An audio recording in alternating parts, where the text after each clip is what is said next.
Good evening mga idol! Hi guys! Kakatapos ko lang mag-work. Ayan. May share pala ako. Dalawang magnanay. Yung isang bata, kasi sa tindahan, yung isang bata, sabi niya, Mami, mami, gusto ko yan. Parang ganun. Tapos yung isang magnanay, tumingin. Tapos, yung isang nanay, tiningnan niya head to foot. Tapos yung bata na nagsabi ng mami, mami. And then, syempre, iba yung tingin niya. Parang, kumbaga nakaminus, parang ganun. Eh, nung umalis na, sabi niya sa anak niya, bakit mami yung tawag ng bata? Sabi niya sa mama niya, yung isa. Tapos sabi niya,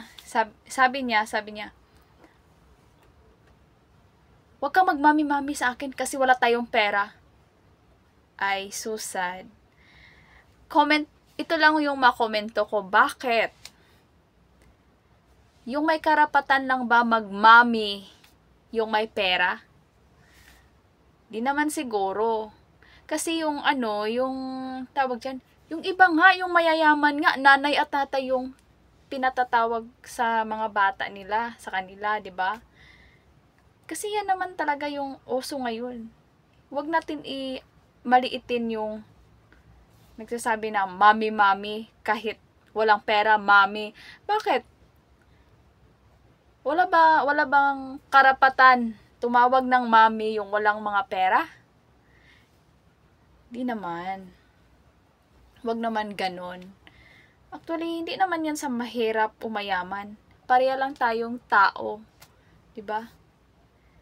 Pareha lang tayong tao. Tapos isa pa, meron pa.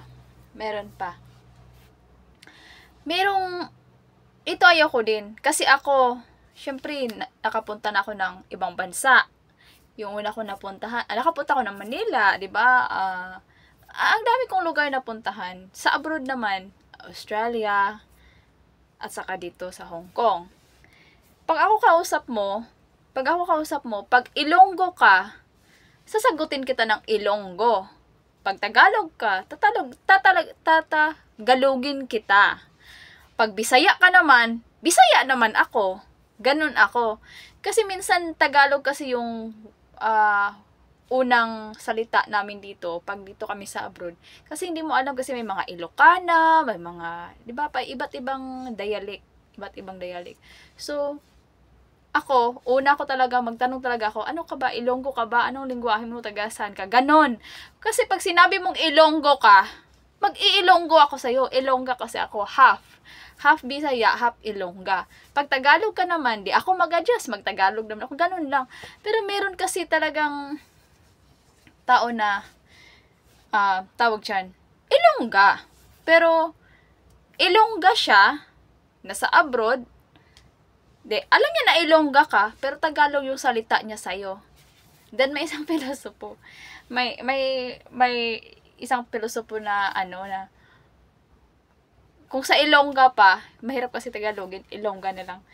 Wala pa gaano natunaw ang tangkong sa tiyan mo. Diba? Tagalog ka na. Kumbaga, Tagalog ka na, parang ganun. Okay lang naman yun, pero, diba, minsan kasi parang ma-awkward ka, kasi kahit pamilya mo, kahit pamilya mo, nasa Pinas, tatagalogin mo. Diba? Kaya ako, hindi talaga ako nagbabago ng anyo. I mean, salita. Parang ganun. Pag pamilya ko, syempre, galing ka. Mayroon talagang tao na, na kahit pamilya nila, kakauwi nila ng ibang bansa. Tatagalogin ba naman? Diba? Well, that's their life. Bye, guys. Yun lang.